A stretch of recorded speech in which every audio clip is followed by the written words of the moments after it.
Ben Winks. He'll be making $8 million a year in Michigan. Understood. Trent Noop. He will be the highest paid coach in all of football. Also understood. This is the 2 Point Stance Podcast. Daddy turned around the University of Michigan.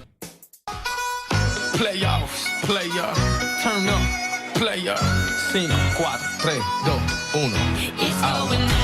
Playoffs, I'm yelling timber. player, You better move. turn up, You better dance. player, Let's make a night. playoffs, You won't remember. I'll be the one. You won't forget. The bigger they are, the harder they fall. The bigger the heart, the harder they ball. Crossover pull up, take the J off, all of you slam dunk. Playoffs, so I suggest you get your game on player. If you're ready for the playoffs, say yeah. We about to clown. Why? Cause it's about to go down. Team by team and round by round. End of the night is going down. You already know, game when you shot. End of the night is going down. Playoffs. Playoffs. Hey guys, what's up? It's the 2 Point Stance Podcast. I'm your host, Ben Winks. And I'm Trent Noop. The 2 Point Stance Podcast today is going to touch on some NBA information that we got for you for the finals. But first, the 2 Point Stance Podcast is brought to you by Belmar Lanes. Go online today at www.belmarlanes.com to check out league availability. And don't miss out on Glow Mania every Friday and Saturday night from 9 to midnight for only $10 a person. Have a ball today at Belmar Lanes. Now, Trent, the NBA Finals start Thursday, Thursday night, 9 p.m. 8:30 on ABC. on ABC. That's Channel 3, folks. In the Dayton, Ohio region on Time Warner Cable. Or, for those who have HD televisions, it's 22-1. Completely unnecessary, so let's just get into the coverage. Trent, what's your take for Game 1? Game 1 is going to be very intriguing, obviously, because it's the finals. Hold that thought.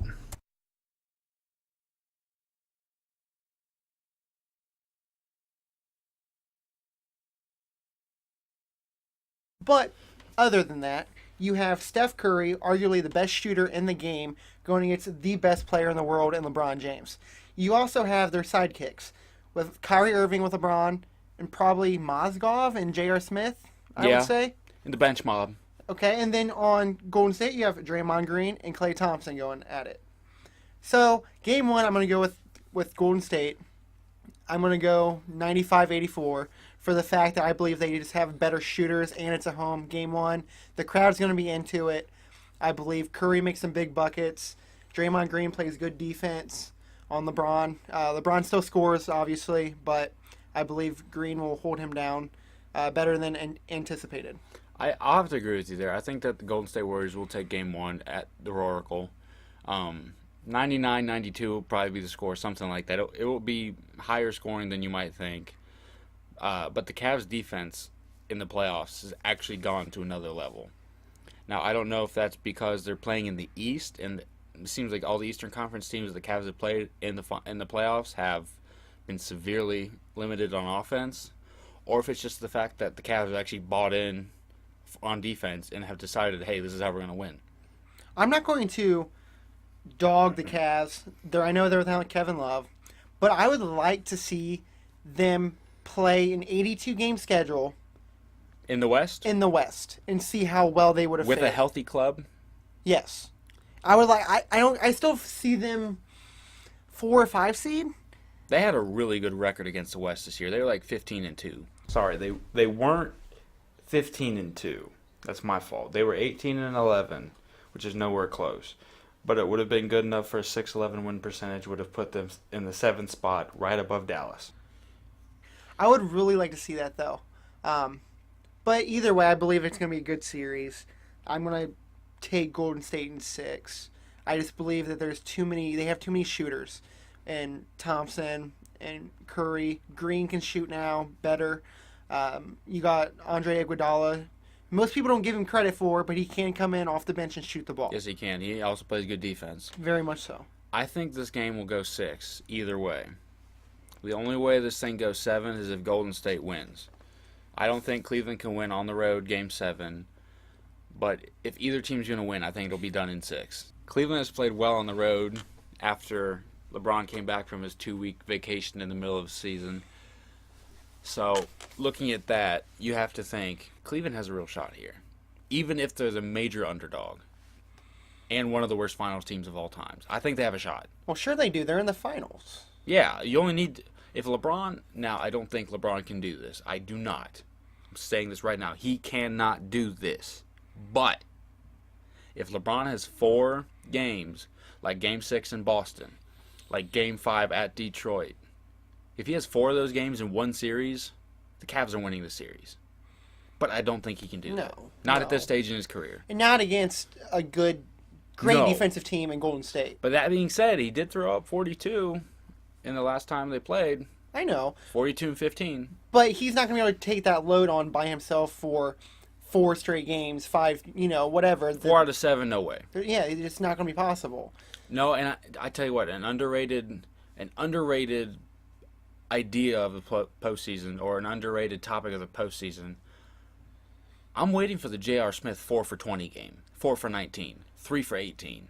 The awful shooting game where he just keeps throwing them up. Yeah, because we all know he's going to keep shooting the ball. He could miss 20 in a row, and he's going to keep chucking away. But it hasn't come yet. No, because he's shot very efficient, honestly. He has. Since he's been with Cleveland from New York, he has shot very, very efficient. I think he and Shumpert will be able to not negate.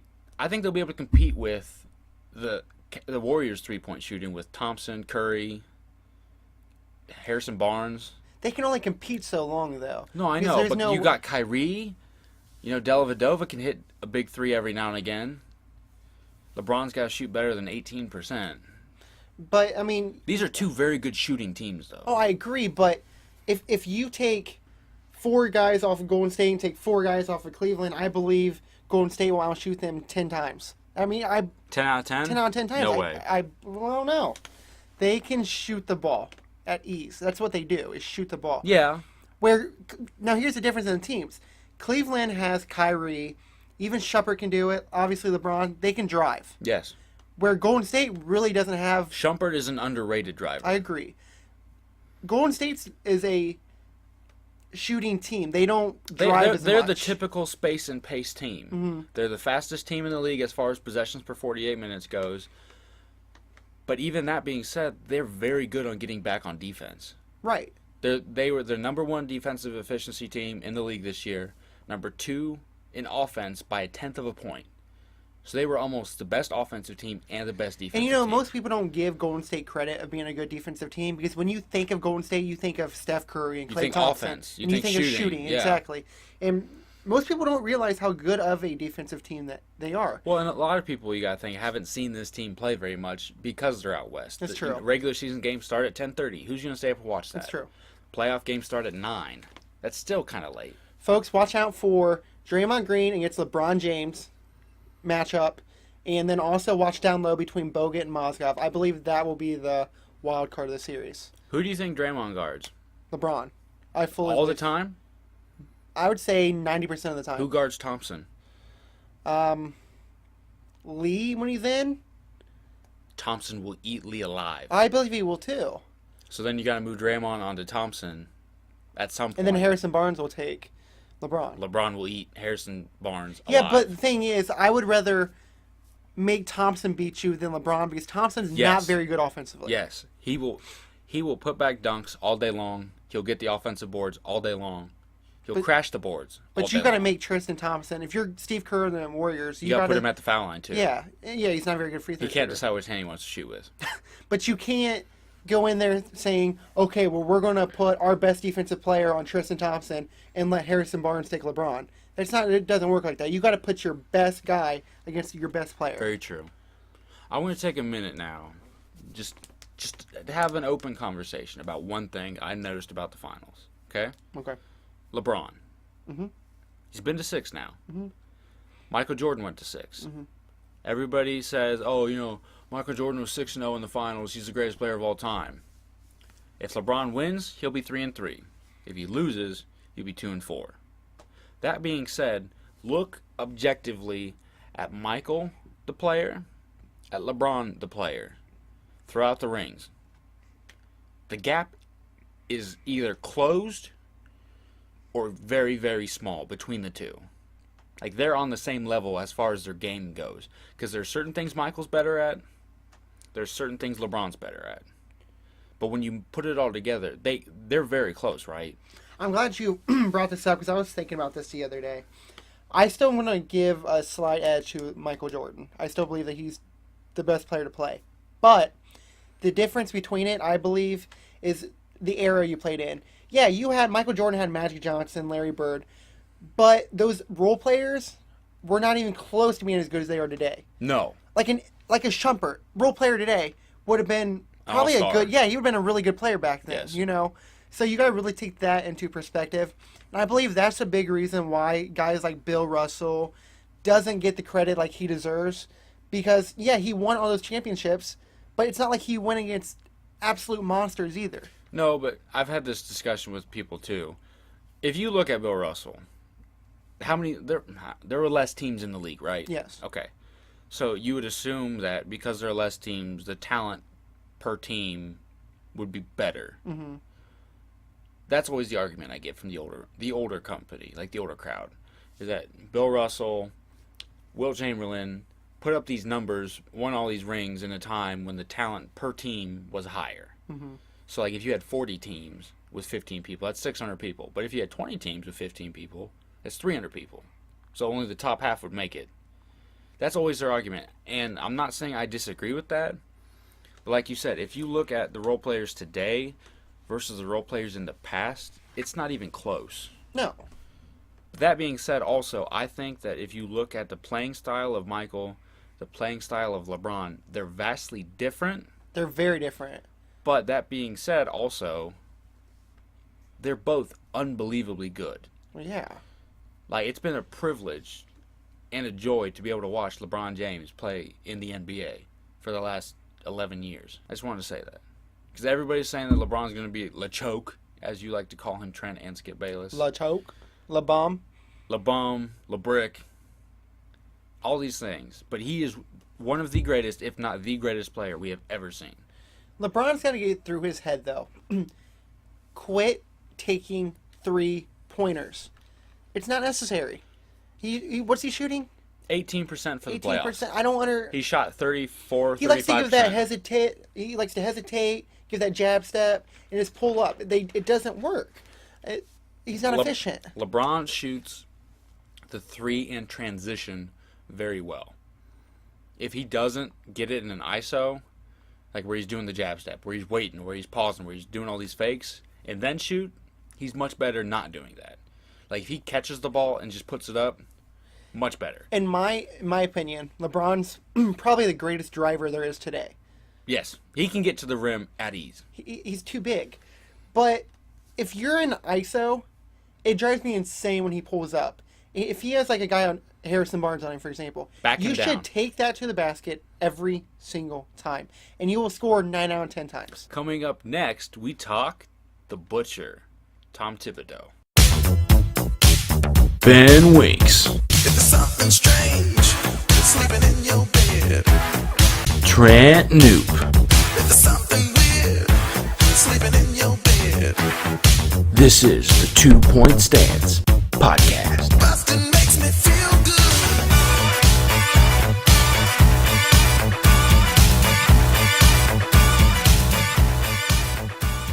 Chicago Bulls fired their coach, Tom Thibodeau, this week.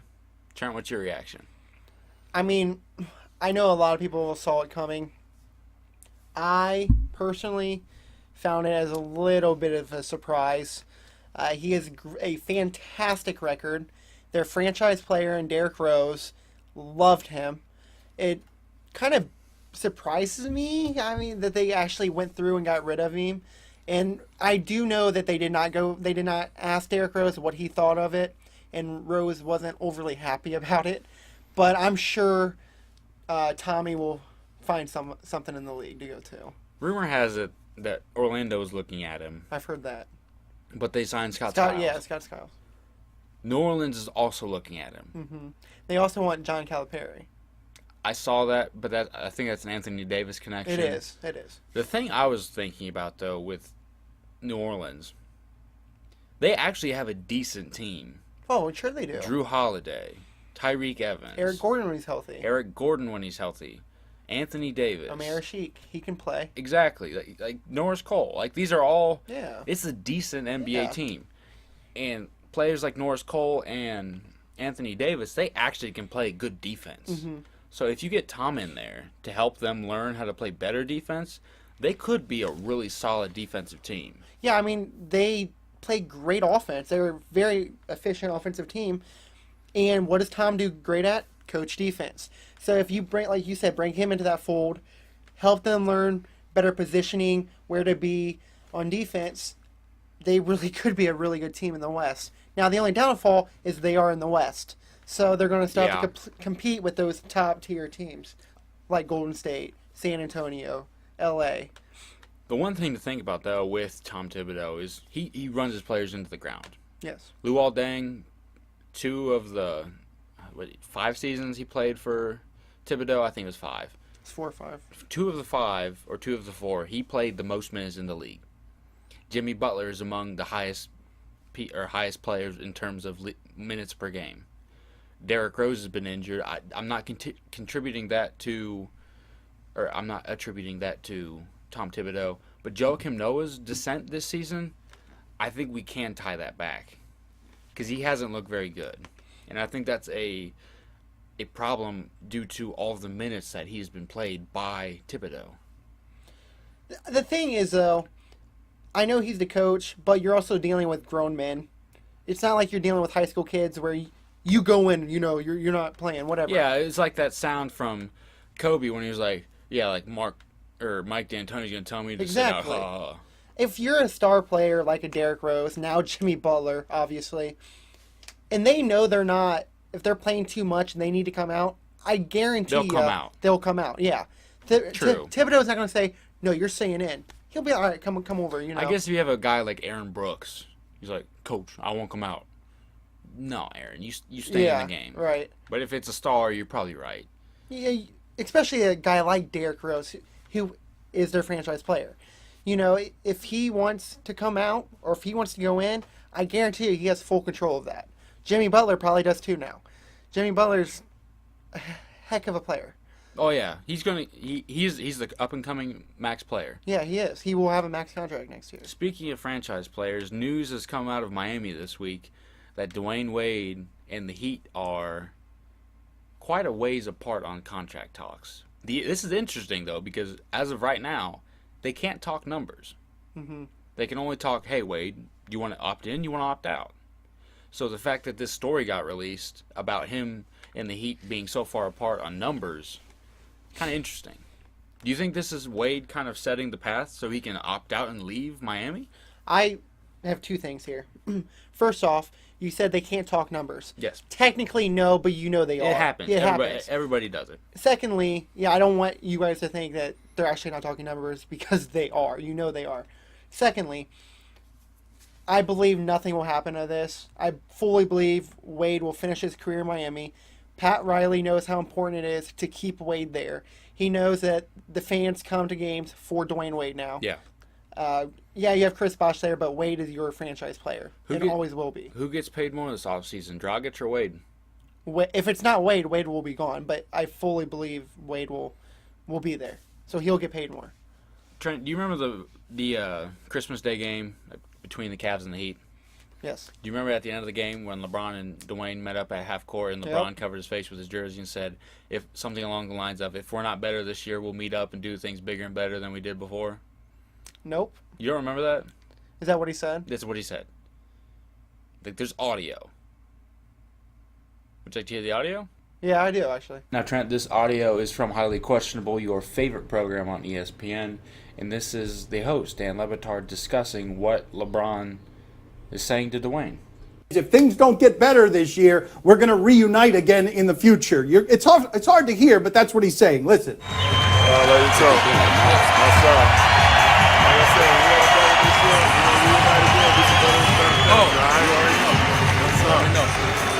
So that being said, having heard that audio now, all the conspiracy theorists are thinking, hey, Wade is trying to get out of Miami. Wade's going to Cleveland. Not only because LeBron came to Miami to win rings with Wade in Miami, but because now Wade can repay the favor, go to LeBron's town, and win titles in Cleveland with LeBron. Okay. I don't think that will happen. I don't either. I fully believe Wade will stay in Miami for the rest of his career. But if, let's say it does happen, guarantee you Kevin Love's not there next year. They're not going to be able to they're not going to be able to put LeBron, Kyrie, Love, and Wade on their payroll. Plus having to... Wade would not get what... Wade would get below market value in Cleveland. And I don't think he would want that, though. Well, the only thing that could make this work... Do you remember how when the Big Three got together, they wanted to have Bosh, Wade, LeBron, obviously. Wade wanted to keep Udonis Haslem. Yes. Denver was offering Udonis Haslem like $20 million for 2 years. Wade took a pay cut to keep Udonis Haslem in Miami. Okay, but you can't compare... Would LeBron take a pay cut to get Heck Wade no. to Miami? That's the whole reason why he wants that max value. He's already taken his pay cuts. Already has. Not like Wade. He cost Wade money. I know that, but LeBron came out and said already I know that. he wants his max contract. LeBron also said he wasn't leaving Cleveland. I know. He did. LeBron said he'd like to finish his career in Miami. I believe there's a little bit of a difference between telling your fans that I'm not leaving compared to money. Oh, I agree with you. I'm just saying, though. Anything can happen. I agree, but like I said, I don't think this isn't even worthy of talking about, honestly, because I don't think Wade will leave. I don't think Pat Riley will allow that to happen. Just entertain one more. Okay. Does Wade go to Cleveland? Wade go to the Clippers? Which one is more likely if he does not stay in Miami? Probably the Clippers, because I believe the main thing for the Cavaliers is to keep Love. I fully believe that. That's their yes, main. I want Love. So they're going to have to pay Love, obviously, to keep him. And Wade, regardless of what anyone thinks, Wade's going to want money. Clippers will be the next best option.